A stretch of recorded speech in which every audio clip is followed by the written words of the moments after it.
नमस्कार।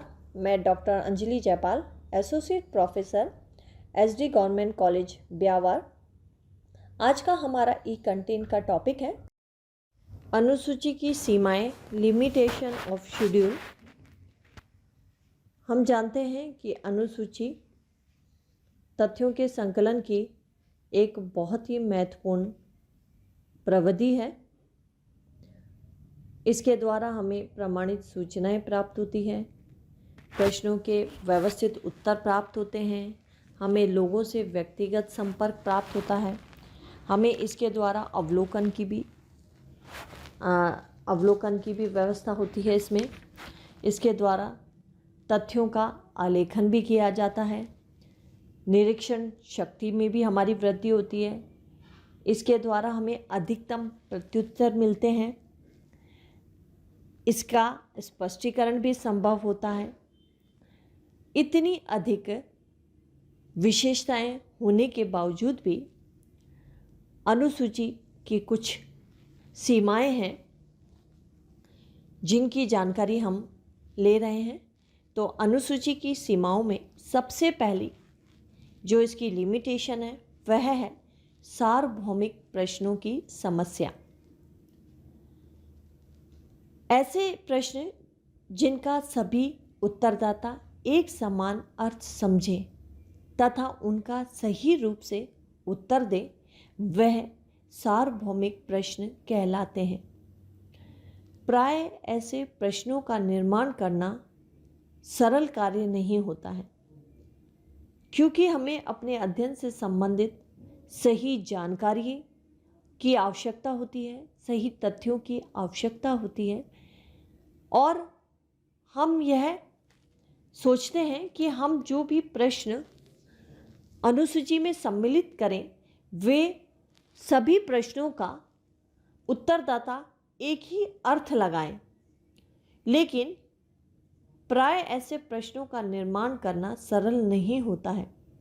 हम जानते हैं कि सभी उत्तरदाताओं की शैक्षणिक, बौद्धिक और सांस्कृतिक पृष्ठभूमि समान नहीं होती है, अर्थात सब लोग अलग अलग शैक्षणिक स्तर के होते हैं, अलग अलग बौद्धिक स्तर के होते हैं। इसलिए समान प्रश्न बनाए नहीं जा सकते। अतः सभी से एक तरह की सूचनाएं भी प्राप्त नहीं हो पाती।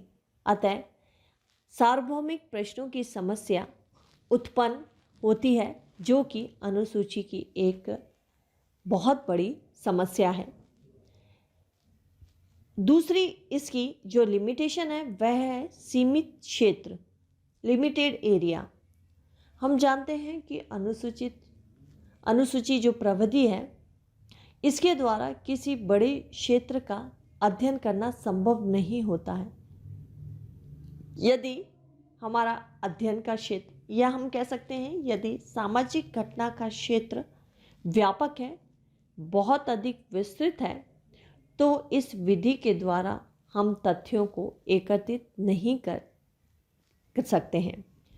हम जानते हैं कि अनुसूची एक ऐसी प्रविधि है जिनके अंतर्गत सूचनादाता और उत्तरदाता के मध्य प्रत्यक्ष सूचनाओं का, विचारों का आदान प्रदान होता है, प्रश्न पूछे जाते हैं और उत्तरों को लिखित किया जाता है। अतः यदि हमारा अध्ययन का क्षेत्र बहुत अधिक विस्तृत होगा तो उत्तरदाताओं से संपर्क करना हमारे लिए बहुत ही कठिन हो जाता है। यही कारण है कि यह विधि सीमित क्षेत्र के अध्ययन के लिए उपयुक्त होती है। बड़े क्षेत्र का अध्ययन इस तकनीक के द्वारा संभव नहीं होता है। अगली इसकी जो सीमा है वह है अत्यधिक महंगी। अनुसूची की यह बहुत बड़ी समस्या है कि यह प्रविधि बहुत ही अधिक महंगी है। अनुसूची प्रविधि में अधिक धन और साध्य की जरूरत होती है। साक्षात्कार की व्यवस्था करने के लिए, सूचनाएं एकत्रित करने के लिए, कार्यकर्ताओं को प्रशिक्षित करने के लिए बहुत अधिक धन और समय की आवश्यकता होती है, जिसकी व्यवस्था करना बहुत ही कठिन होता है। अर्थात हम जानते हैं कि अनुसूची में साक्षात्कार की भी एक बहुत बड़ी विशेषता पाई जाती है। अर्थात इन प्रश्नों की सूची को अध्ययनकर्ता उत्तरदाता के पास लेके जाता है। अर्थात हमें उत्तरदाताओं तक पहुंचने के लिए एक बार नहीं, दो बार नहीं, हमें कई बार उनसे संपर्क करना पड़ता है। हमें इतनी ही बार उनके पास जाना पड़ता है। अर्थात साक्षात्कार के लिए हमें बहुत अधिक धन की तथा इसके साथ साथ ही हमें बहुत ही अधिक समय की भी आवश्यकता होती है, क्योंकि हमें लोगों के पास जाकर उनसे जानकारियाँ एकत्रित करनी होती हैं, उनसे तथ्य या उत्तर प्राप्त करने होते हैं और लिखने होते हैं। तो इसमें बहुत अधिक समय की भी आवश्यकता होती है। तो अधिक धन और समय की व्यवस्था करना बहुत ही कठिन होता है। अगला है संपर्क की समस्या। अनुसूची प्रविधि में उत्तरदाताओं से प्रत्यक्ष संपर्क करना होता है। अर्थात उनसे हमारे प्रश्नों के उत्तर संपर्क करके ही पूछने होते हैं। आज के व्यस्त जीवन में व्यक्ति के पास इतना समय निकालना कठिन हो जाता है कि वह साक्षात्कार की व्यवस्था कर सके। अर्थात हमें अपनी जानकारियों के लिए, प्रश्नों के उत्तर के लिए हमें उत्तरदाताओं से समय लेना पड़ता है। और यह एक बहुत बड़ी समस्या है कि हमें उनसे आसानी से तथ्यों के लिए, जानकारी के लिए समय नहीं मिल पाता है। अध्ययनकर्ता को भी अनेक उत्तरदाताओं से मिलने के लिए प्राप्त समय चाहिए। प्राय उत्तरदाता संपर्क को टालने का प्रयास करते हैं। अतः इस विधि की यह एक बहुत बड़ी समस्या है। अगली जो हमारी सीमाएं है, समस्या है, वह है मिथ्या झुकाव की संभावना। कभी कभी साक्षात्कार करते समय अनुसंधानकर्ता या साक्षात्कारदाता पर ऐसा प्रभाव स्थापित कर देता है जिससे उसका झुकाव अध्ययनकर्ता की ओर हो जाता है और वही सूचनाएं वह देता है जो अध्ययनकर्ता प्राप्त करना चाहता है।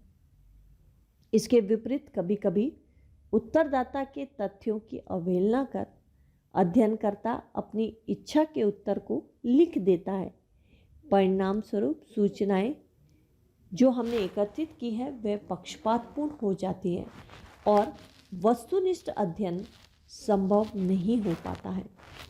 अगली समस्या यह है कि अनुसूची एक जोखिम प्रविधि है, रिस्की टेक्निक है। साक्षात्कार करते समय अध्ययनकर्ता को अनेक प्रकार की समस्याओं का सामना करना पड़ता है, जिससे यह विधि बड़ी जोखिम भरी जानी जाती है। उदाहरण के लिए जनजातियों की संस्कृति, धार्मिक संस्थाओं तथा चुनाव संबंधी मनोवृत्तियों के अध्ययन में कभी कभी सूचनादाता प्रश्नों को अपने व्यक्तिगत जीवन से भी संबंधित समझ लेता है और उनके उत्तर देते समय अपनी असमर्थता प्रकट करता है अथवा उसका विरोध करता है, जिससे कभी कभी विद्रोह का वातावरण उपस्थित हो जाता है। यह इस विधि का एक बहुत बड़ा अवगुण है। अगली है संगठनात्मक समस्याएं। अध्ययनकर्ता की प्रकृति भिन्न भिन्न होती है, उसकी भूमिकाएं भी विभिन्न होती हैं। ऐसी स्थिति में उन्हें किस प्रकार प्रशिक्षित किया जाए, इसके लिए बड़े समूह की आवश्यकता होती है तथा कार्यकर्ता के निरीक्षण और अनुसूचियों की जांच के लिए भी हमें एक बहुत बड़े संगठन की आवश्यकता होती है। ऐसे संगठन का संचालन कुशलता से यदि नहीं किया जाए तो अनुसूची के द्वारा जो प्राप्त सूचनाएं उनके आधार पर निष्कर्ष को प्राप्त करना कठिन हो जाएगा। अतः इतने बड़े संगठन को व्यवस्थित करना भी एक बहुत ही कठिन कार्य है। तो ये कुछ सीमाएं थी या कुछ अवगुण थे जो हमने जाने अनुसूची के बारे में। लेकिन इसके उपरांत भी अनुसूची प्रविधि का प्रयोग अनुसंधान के क्षेत्र में निरंतर बढ़ता ही जा रहा है। धन्यवाद।